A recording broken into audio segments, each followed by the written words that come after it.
दिवाली की रात दिया क्यों जलाते हैं? आप कहेंगे कि माँ लक्ष्मी उस रात पूरी दुनिया में घूमती हैं। माँ लक्ष्मी को प्रसन्न करने के लिए ही हम दिवाली की रात अपने घरों को दियों की रोशनी से सजाते हैं। लेकिन आज आपको द कर्मा एक ऐसी कहानी सुनाने जा रहा है जो आपकी सोच को बदल कर रख देगा। दिवाली की रात दिया जलाने की इस कहानी का माँ लक्ष्मी से कोई संबंध नहीं है, बल्कि एक दैत्य राजा बलि से इसका लेना देना है। द कर्मा आपको पुराणों की कहानियों के आधार पर ये बताने जा रहा है कि हम दैत्यों और राक्षसों से डरकर दिवाली की रात दिया जलाते हैं। इसके अलावा दैत्य राजा बलि धरती पर राज करने के लिए आते हैं, इसलिए हम दिवाली की रात दिए जलाते हैं। चौंक गए ना आप? दरअसल दिवाली को लेकर कई तरह की कहानियां आपने सुनी होंगी, जिनकी लिस्ट अगर हम बताने पर आएं तो बहुत लंबी है। लेकिन आज हम आपको दिवाली से जुड़ी एक ऐसी कहानी बताने जा रहे हैं जिसका लिंक सीधे सीधे पुराणों से जुड़ा है। तो दोस्तों, आज द कर्मा आपको स्कंद पुराण और भविष्य पुराण के अनुसार दिवाली मनाने का एक अलग कॉन्सेप्ट बताने जा रहा है। स्कंद पुराण के वैष्णव खंड की कथा के अनुसार दैत्यों के राजा बलि ने जब तीनों लोकों पर कब्जा कर लिया तो सारे देवता इधर उधर भटकने लगे।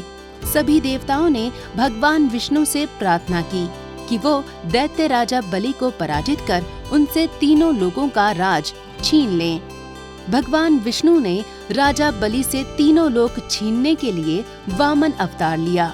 कथा के अनुसार जब राजा बलि एक यज्ञ कर रहे थे तो भगवान विष्णु एक बौने या ये कहें तो वामन के रूप में उनके यज्ञ में पधारे और उन्होंने दान के रूप में राजा बलि से सिर्फ 3 कदम जमीन मांगी। दानी राजा बलि ने भगवान विष्णु को 3 कदम भूमि दान में दे दी।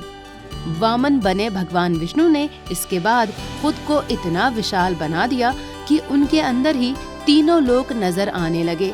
भगवान विष्णु अवतार वामन देव ने 1 कदम में भी स्वर्ग और पृथ्वी को नाप लिया और दूसरे कदम में बाकी बचे हुए लोगों को जीत लिया। तीसरा कदम भगवान ने राजा बलि के कहने पर राजा बलि के सिर पर रखा। इसके बाद भगवान दैत्य राजा बलि की दानवीरता से इतने प्रसन्न हुए कि उन्होंने राजा बलि को वरदान मांगने के लिए कहा।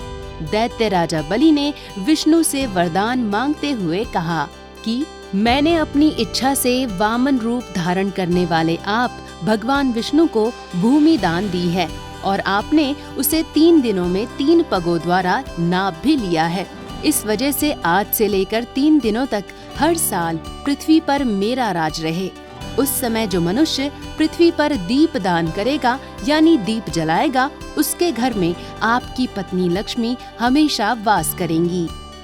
तब वामन देव ने दैत्यराज बलि को पाताल लोक का राजा बनाया और उन्हें कल्प के अंत तक अमर होने का वरदान भी दिया। बलि की दानवीरता की वजह से विष्णु ने उन्हें पृथ्वी लोक की यात्रा करने के लिए कार्तिक मास की चतुर्दशी से लेकर 3 दिनों की परमिशन दी थी, जिस वजह से राजा बलि 3 दिनों तक यानी दिवाली से ठीक 1 दिन पहले, दिवाली वाले दिन और दिवाली के अगले दिन तक पृथ्वी पर निवास करते हैं और पृथ्वी के राजा कहे जाते हैं। लेकिन वो अकेले नहीं बल्कि अपने दैत्यों की सेना को लेकर पृथ्वी पर आते हैं। बलि को लेकर कहा जाता है कि वो बेहद ही दयावान राजा हैं, जिनके आने की खुशी में पूरी पृथ्वी में दीप जलाकर उनका वेलकम किया जाता है और उन्हें खुश किया जाता है, जो किसी महोत्सव से कम नहीं है। लेकिन भविष्यत पुराण के अनुसार राजा बलि के साथ कई और भी दैत्य और राक्षस आते हैं जो दुष्ट स्वभाव के होते हैं। वो किसी तरह से उपद्रव न करें, इसलिए भी कई जगहों पर उन दुष्ट राक्षसों से बचने के लिए दिए जलाए जाते हैं। भविष्यत पुराण के अनुसार ही दिवाली की रात और उसके अगले दिन, जिसे बलि प्रतिपदा भी कहा जाता है, उस वक्त जो भी जिस मूड में रहता है वो सारे साल उसी मूड में रहता है।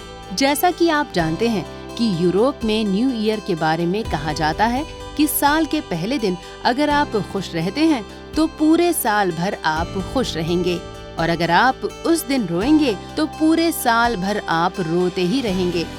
इसलिए न्यू ईयर के दिन हमेशा खुश रहना चाहिए। दरअसल ये परंपरा यूरोप ने भारत के सनातन धर्म की इसी परंपरा से चुराई है, जिसमें दिवाली के दिन आपका जैसा मूड रहता है वैसे ही आप पूरे साल भर रहते हैं।